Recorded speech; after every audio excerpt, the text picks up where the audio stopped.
Amada familia, un gusto saludarlos y aprovechar la tecnología para poder estar un día como hoy, sábado, simulando tecnológicamente una reunión Río.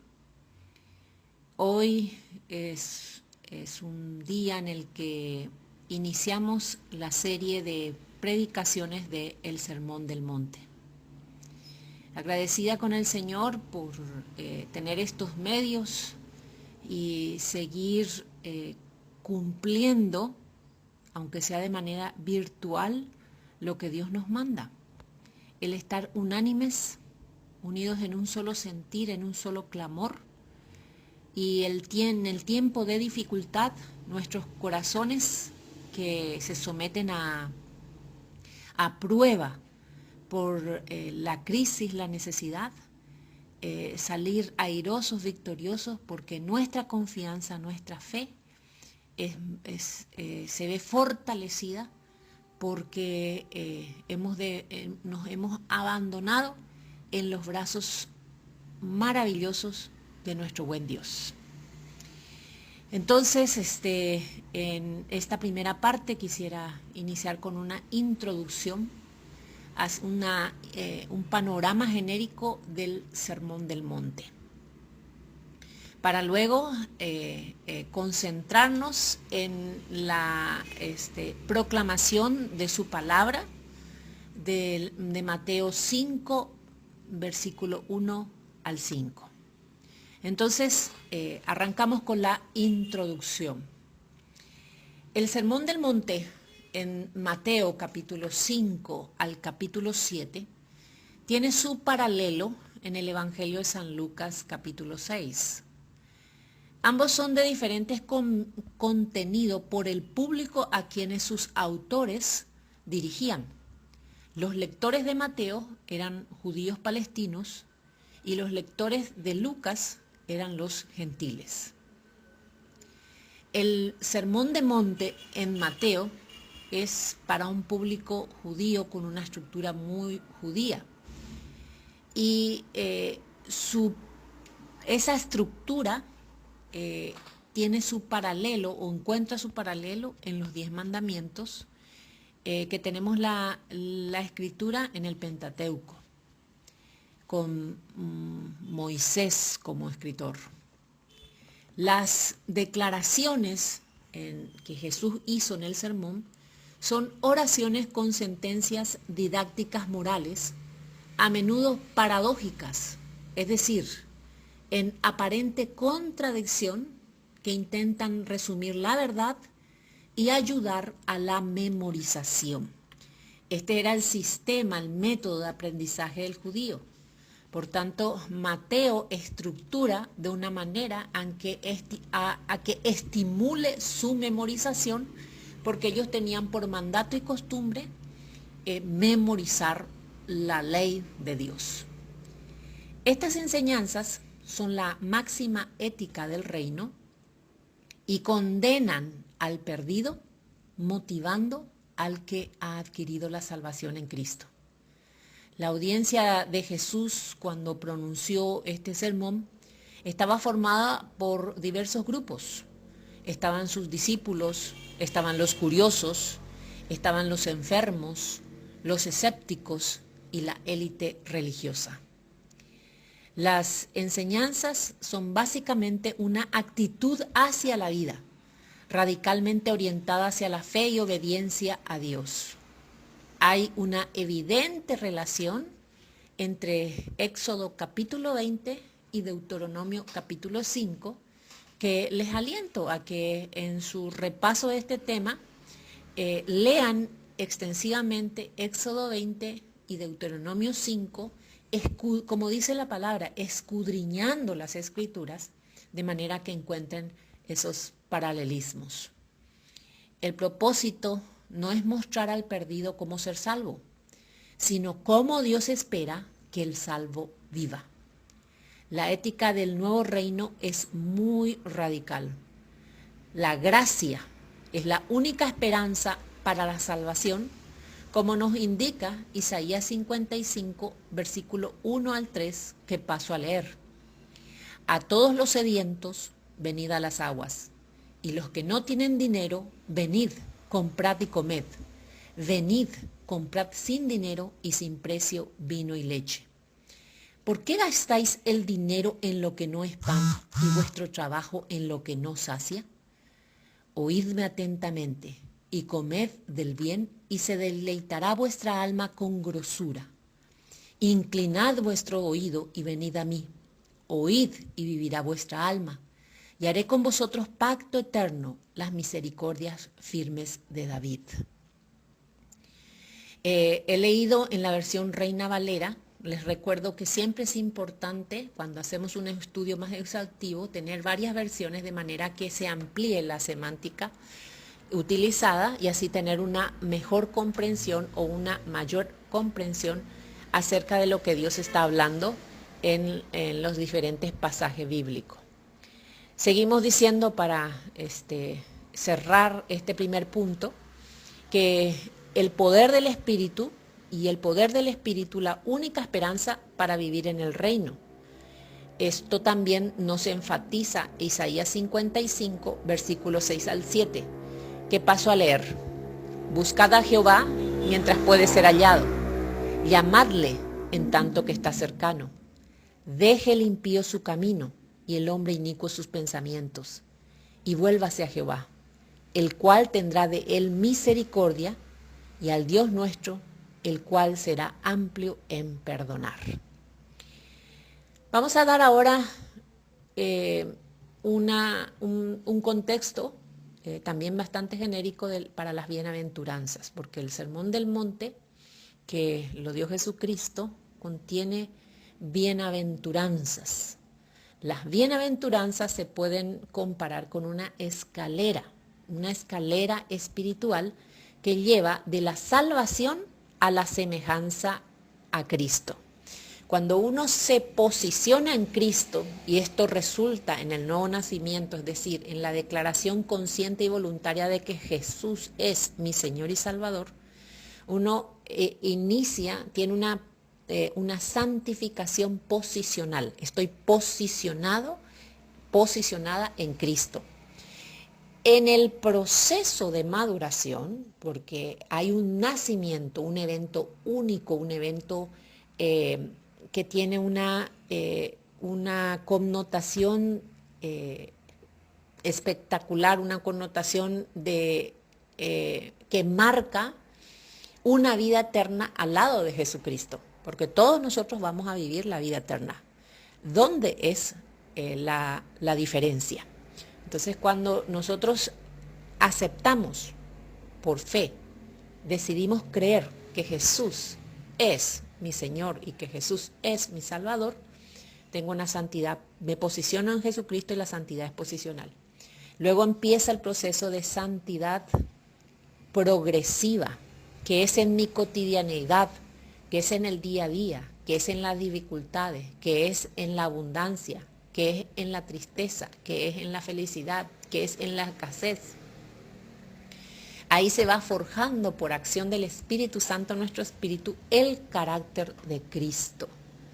Entonces las bienaventuranzas nos dan, y por eso estamos estudiando nosotros, un derrotero, un camino para hacer una comparación de nuestro proceso de santificación progresiva, una comparación consciente. Tenemos intelecto y a medida que el carácter de Cristo, el Espíritu Santo impregna en nosotros, nuestra mente es más la mente de Cristo. Los estudiosos no se ponen de acuerdo sobre el número de las bienaventuranzas. Algunos opinan que son 7, otros 8, otros 9 y hasta 10 cuentan. No es una diferencia doctrinal muy fuerte, pero es bueno saber que hay diferencias de opiniones. El Sermón del Monte es una declaración de principios esenciales dentro de una sociedad normal. El cristiano se desenvuelve en el mundo. Muchos de los refranes del sermón son metafóricos o declaraciones proverbiales con lo que Jesús ilustra los principios en términos concretos. Y quiero citar solo algunos de ellos, algunos de estos términos concretos que vamos a ir desarrollando a partir de este sábado para nosotros mismos colaborar en el proceso de santificación progresiva que el Espíritu Santo inició en nuestro espíritu desde el momento que declaramos: Jesús es mi Señor y Salvador. Estos principios básicos podemos decir que tienen que ver con el carácter que viene a ser como el secreto de la felicidad, la rectitud que viene desde la vida interna, desde el interior de nuestro ser, el carácter que no es algo impuesto de por sí, sino que una vida que se despliega desde dentro, la vida interna que pasa a ser una unidad importante en nuestro ser, el amor universal, que es la ley social fundamental en este tiempo de crisis, esto se está comprobando fehacientemente. El carácter y la vida existen para el compañerismo con Dios. Toda adoración y conducta se dirigen a Él. A Él es a quien nosotros exaltamos. Y Él me refiero a nuestro buen Dios, nuestro Padre Dios. El cumplimiento es la prueba final de la vida. Los hechos y el carácter son lo único que permanece y la resistencia es la prueba final. Pasamos ahora entonces a dar lectura al pasaje que vamos a estudiar hoy día sábado. Está en el Evangelio de San Mateo. Vamos al Evangelio de San Mateo, capítulo 5. Y voy a dar lectura, como estamos acostumbrados, doy una lectura completa de lo que vamos a estudiar para luego empezar a escudriñar versículo a versículo en la modalidad de prédica expositiva. La prédica expositiva consiste en la presentación de la palabra de Dios, proclamar su palabra y luego hacer un despliegue de cada versículo para terminar finalmente con una aplicación a nuestros tiempos, donde en esta prédica expositiva lo que se enfatiza es la intención original del escritor hacia su audiencia original. Entonces la aplicación que podemos hacer en nuestra vida y en nuestros tiempos se acercan bastante a esa intención. Nos pegamos mucho a la intención de Dios, es lo que pretendemos, ¿verdad? En el espíritu. Estamos queriendo ser partícipes, colaboradores, gozosos de la obra del Espíritu Santo en nuestro espíritu. Y para ello siempre hacemos una pequeña oración, porque es en el poder del Espíritu Santo. Usa el timbre de voz, usa la tecnología y aún la disposición nuestra, pero quien hace la obra es el Espíritu Santo. A Él nos vamos a dirigir ahora en unos cortos segundos. Amado Dios, gracias por esta oportunidad de estar conectados a través de la tecnología. En este momento vamos a proclamar tu palabra, amado Dios. Sale de tu boca y así lo creemos con un objetivo específico. Y queremos que ese objetivo que es tuyo, amado Dios, se cumpla en nuestra vida. Que esa palabra que es como una espada de doble filo, penetre hasta lo profundo de nuestro ser, discerniendo todo pensamiento de intención de nuestros corazones.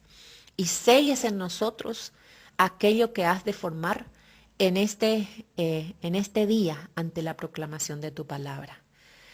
Humillamos todo conocimiento anterior y en humildad de corazón, amado Dios, pedimos la llenura de tu Santo Espíritu para que selles en nosotros tu propósito maravilloso, tu voluntad perfecta en nuestras vidas, para alabarte, bendecirte y glorificarte. En el nombre de Cristo Jesús hemos orado en acción de gracia. Amén. Entonces, la lectura de Mateo 5, versículo 1 al 5. Hoy vamos a escudriñar hasta el versículo 5 del capítulo 5 del Evangelio de San Mateo. Y dice así: Viendo la multitud, subió al monte y sentándose vinieron a él sus discípulos.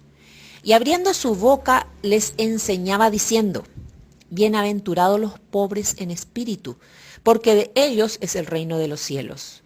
Bienaventurados los que lloran, porque ellos recibirán consolación. Bienaventurados los mansos, porque ellos recibirán la tierra por heredad. Palabra de Dios. Vamos al versículo 1.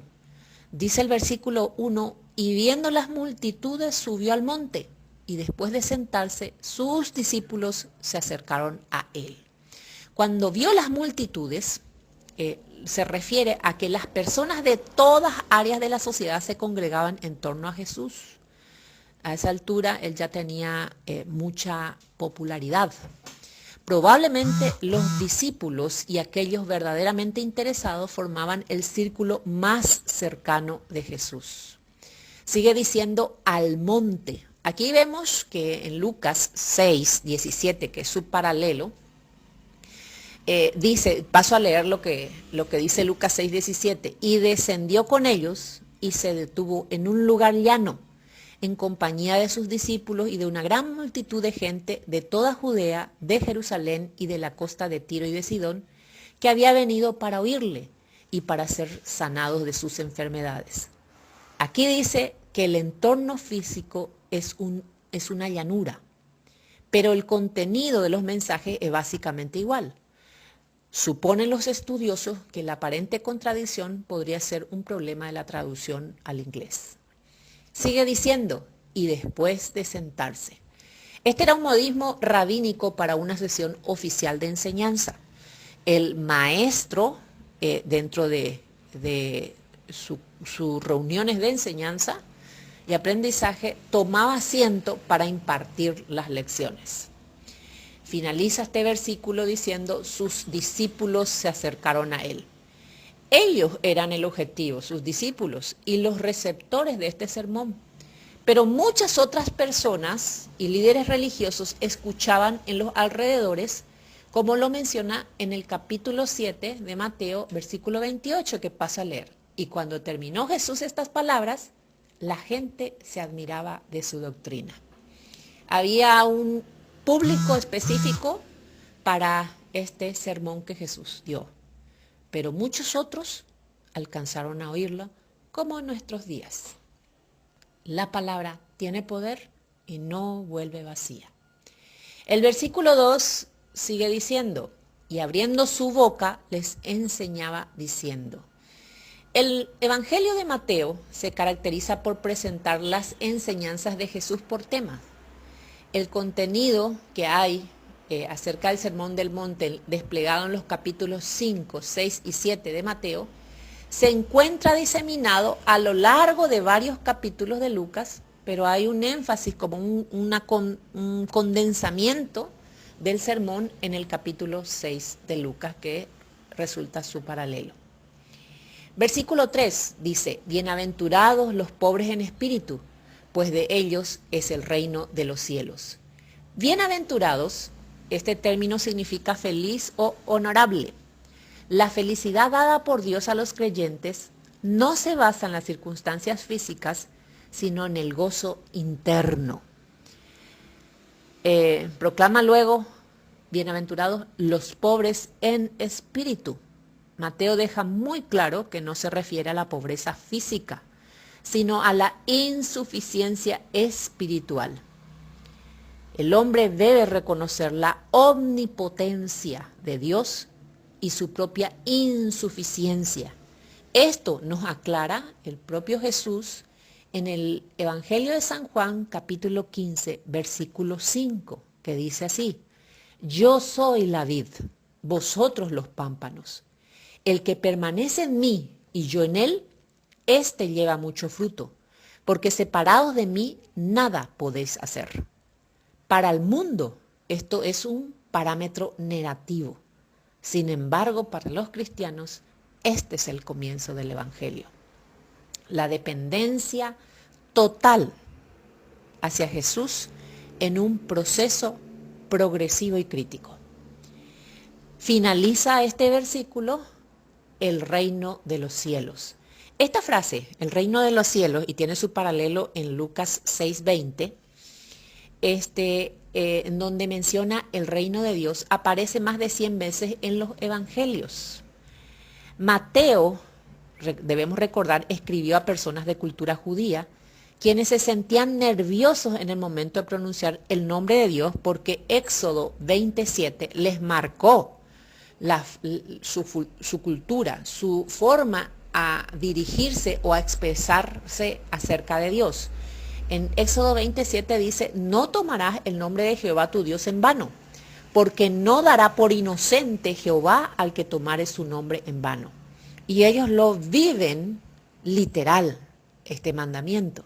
Entonces ni siquiera son capaces de escribir toda la letra de Dios. Lo llaman por lo que Él hace o por lo que Él es, Elohim, Adonai.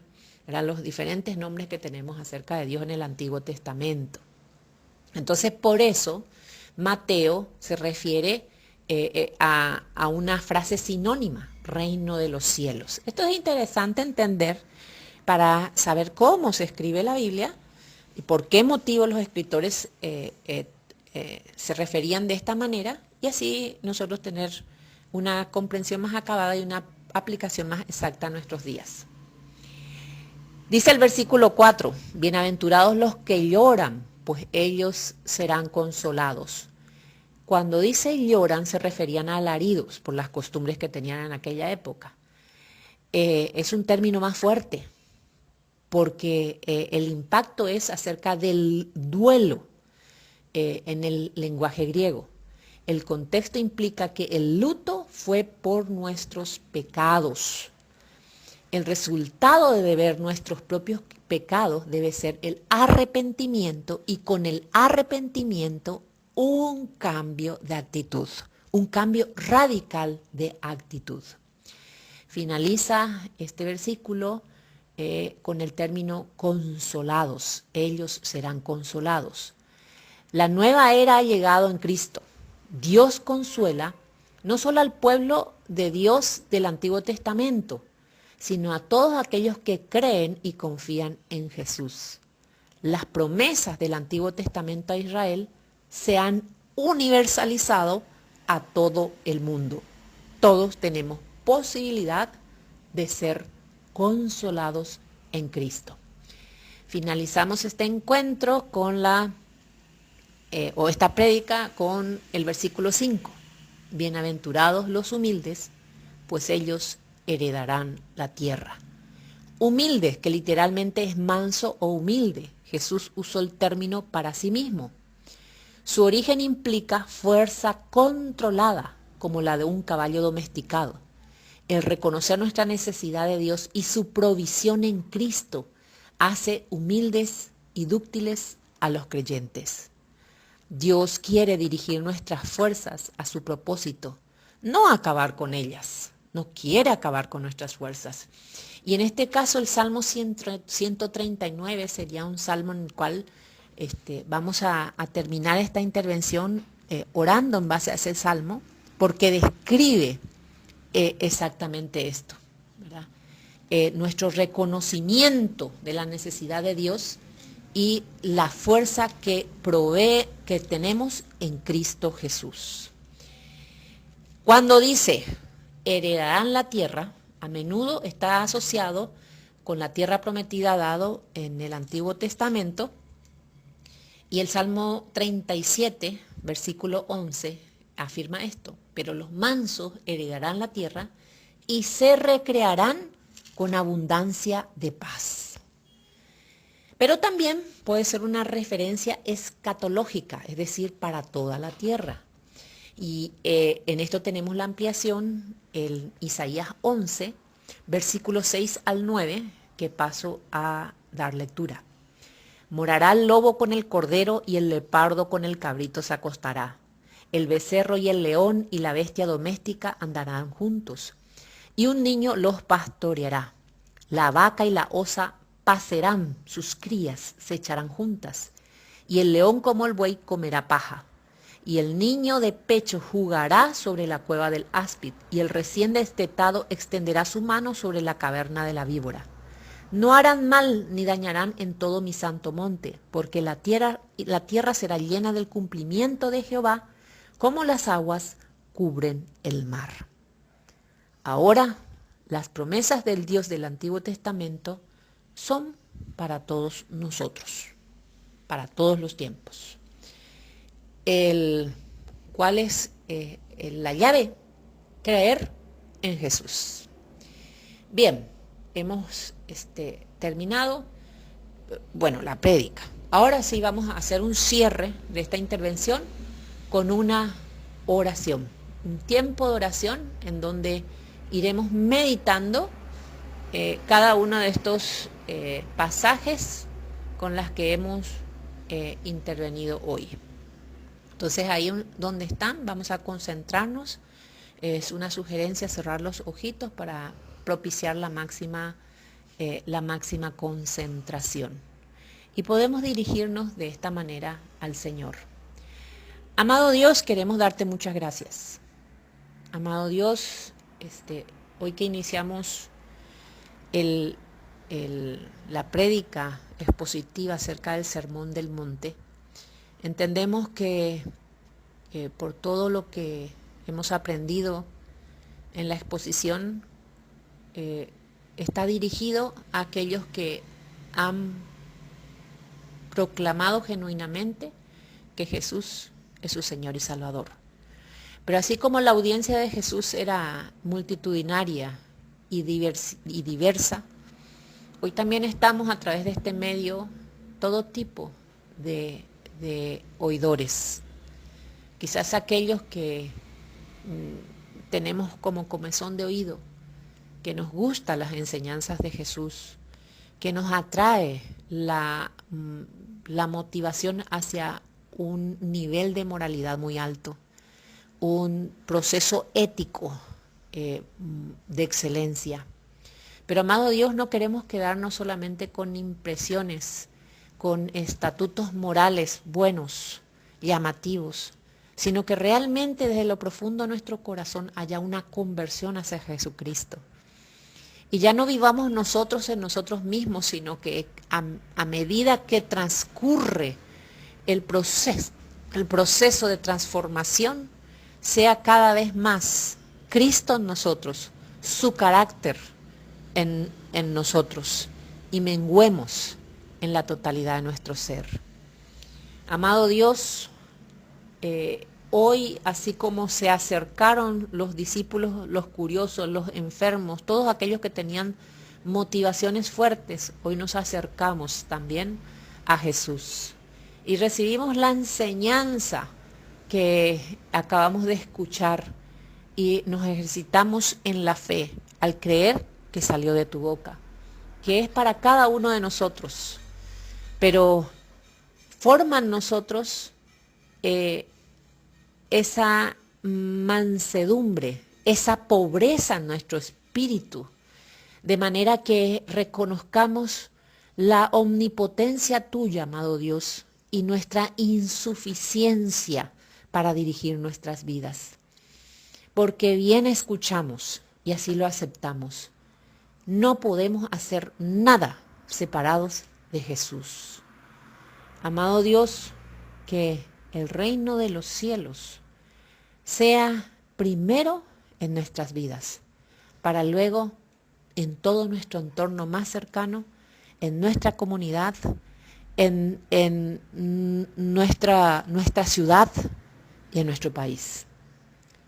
Queremos realmente estar convencidos de nuestra naturaleza pecaminosa, de nuestra depravación, como dice tu palabra. Un término fuerte, pero un término que necesitamos aceptar en el espíritu, para no generar más dependencia hacia nuestra autosuficiencia, hacia nuestras capacidades, nuestras buenas capacidades, sino generar una dependencia absoluta hacia ti, arrepintiéndonos, amado Dios, de nuestra vana manera de ser, arrepintiéndonos genuinamente, y que el cambio venga desde nuestro espíritu sujeto a tu Santo Espíritu.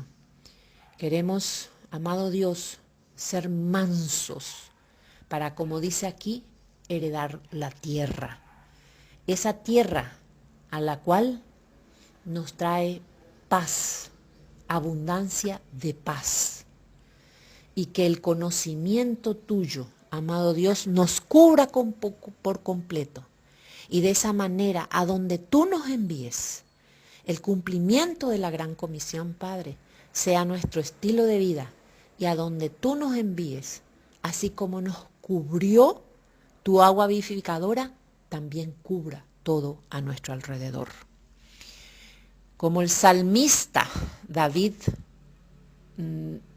alabó tu omnipresencia y omnisciencia, así también hoy alabamos, amado Dios, tu omnisciencia y omnipresencia, porque tú conoces nuestro sentar y nuestro levantar. Tú entiendes desde muy lejos nuestros pensamientos y escudriñas nuestro andar y nuestro reposo. Todos nuestros caminos te son conocidos. Tú lo sabes absolutamente todo. ¿Dónde podremos ir de tu espíritu? ¿Dónde podremos huir de tu presencia? Nos formaste desde lo más profundo de nuestro ser. Tú nos hiciste en el vientre de nuestra madre. Por eso te alabamos, porque formidables, maravillosas son tus obras. Nuestra alma está maravillado y lo sabe muy bien. Amado Dios, examínanos, que tu palabra siga siendo ese proceso, ese procedimiento de sanidad total, de santificación progresiva. Conoce nuestro corazón y pruébanos, conoce nuestros pensamientos y ve si hay en nosotros camino de perversidad para arrancar, derribar, para fortalecernos en el camino eterno, en el camino que es Jesús en todo nuestro ser. Te alabamos y te bendecimos, te glorificamos. En el nombre de Cristo Jesús, en acción de gracia y con gozo, hemos orado en este encuentro de bendición. Amén y amén. Muchas gracias, amada familia. Dios les bendiga y la paz que sobrepasa todo entendimiento inunde nuestro ser.